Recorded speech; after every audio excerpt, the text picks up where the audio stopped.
Good morning. Good morning. This is Mami Weng. Today I will start my daily devotion and sasamahan natin ng konting aral, pagmumuni sa buhay, and prayer. So this is the day 1. We will do this uh, daily, every day. Samahan niyo po ako. So for day 1, hang po sa Salmo 46:10. Be still and know that I am God. So, yeah, be still and know that I am God.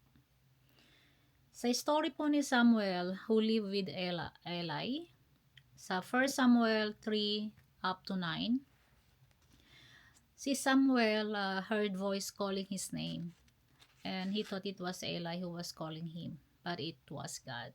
Mga 3 beses yata siyang tinawag. Naririnig niya, Samuel, Samuel. Then, mababangon siya, pupunta siya kay Eli. Tatanong, tinatawag niyo po ba ako? Pero, sabi ni Eli, hindi kita tinawag. Mga 3 beses na gano'n. Hanggang napagtato ni Eli na, next, it's a word of God. It's a voice of God. So, sa susunod tawagin na marinig mong tinatawag ka ulit, lumapit ka, sabihin mo, Lord, ano po yun? Sagutin mo ang tawag niya. So, more often, God is talking to us or tinatawag niya tayo. We miss it because we are distracted, we are busy, we are unaware. God voice doesn't always come in the way that we expected. So, maraming paraan, maraming pamamaraan si Lord para tawagin tayo. Ikaw, palagay mo, tinawag ka na ba ni Lord? Palagay ko lahat naman tayo tinatawag ni Lord. So, yeah, my thought, ako, maraming beses niya na akong tinawag. Kaya lang, 'di ba, matigas ang ulo natin. Hindi natin siya napapansin. Nagiging masyado tayong busy sa kung ano man pinagkakaabalahan natin. So, minsan ang pamamaraan tuloy na pagtawag ni Lord medyo mabigat na eh.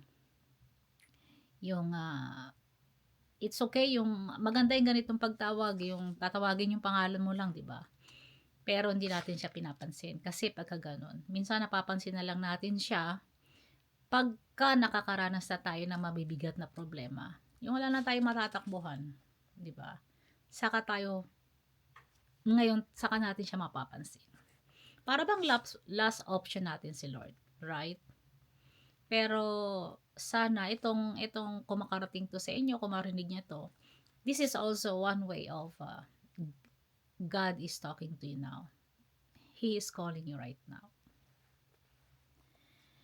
So, ayan. Life is so busy, but give time to be still. So, yung ating devotion today. Be still and know that I am God. So, life is busy, but give time to be still. Give time to slow down. Give time to have a quiet time. Yan. Para marinig natin yung boses ni Lord. Give time for prayer. Time to hear voice and talk to Him. Listen carefully to what He say.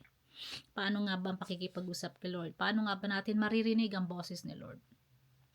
Yan, makinig tayo sa mga pastor, mag-attend ng church, di ba, magsimba, and magbasa ng Bible. The best is reading Bible. Maintindihan nyo. Hindi mo masyadong naintindihan yung Bible, pero pagka nagbabasa kayo na nagbabasa, talagang mauunawaan yung mabuti. So, this month, God shows me my, actually this month, yung pagsusuri ko talaga ngayon sa sarili ko. Kumbaga, siguro naka 1 year na akong parang, yung relationship ko kay Lord, naging malalim na. But this month, God shows me my shortcomings pa rin, yung pagiging impatient ko. Pinapakita pa rin sa akin ni Lord. Mapagpatol pa rin ako, mainit na ang ulo ko. Pikon, alam mo yon, alam ba yung, I know, tanggap ko na si Lord na He is my Savior, He is my God, He is my Lord. Pero, alam mo yung, nagkakasala pa rin tayo, ang pinaka, ngayon para sa akin, di ba? Na talagang tinawag niya na ako. Pagka ganyang focus ka na sa kanya, madali mo nang napapansin pa nagkakasala ka eh. So, ngayon January talaga, yun yung napansin ko. Yung pagkapikon ko pa rin. Yung, for example, di ba nagda-drive ako. Yung pagka may driver sa unahan ko na hindi magaling na driver. Yung parang nagsasalita o you know, nakaka-relate ba yung mga driver dyan? So, tapos, or yung last 2 days ago lang, nagbabayad ako sa restaurant. Yung restaurant is self-payment na. Ikaw na magpipindot, Ngayon, yung card ko, nag-card ako. Ngayon, yung card ko, hindi gumana. So, balik ako ulit ako sa umpisa, di ba? Kinancel ko, then balik ako sa umpisa. Ngayon, may tao sa likod ko. Nag-ano na siya. Alam mo yung, nilingon ko siya ng matalim na tingin at gusto ko pang magsalita.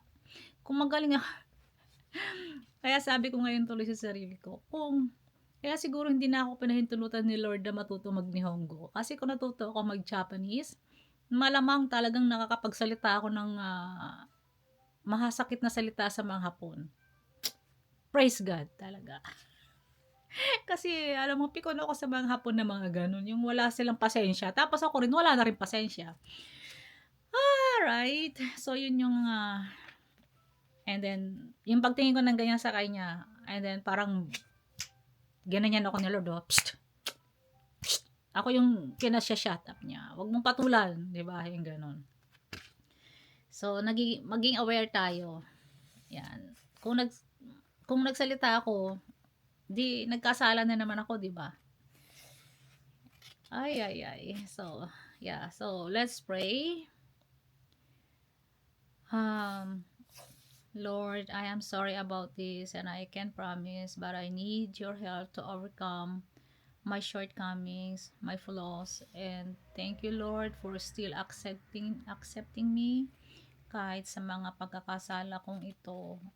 Patuloy kong pagkakasala, patuloy mo pa rin akong tinatanggap sa araw-araw at salamat sa palagi mong pagsama sa akin sa oras, araw-araw. Sa aking mga mumunting gawain na talagang nandyan ka para ilayo ako sa pagkakasala. Patuloy mo po akong samahan, O Lord. And God, rebuke this hot-headed evil spirit in me. In Jesus' name. Thank you. Till next time. God bless you.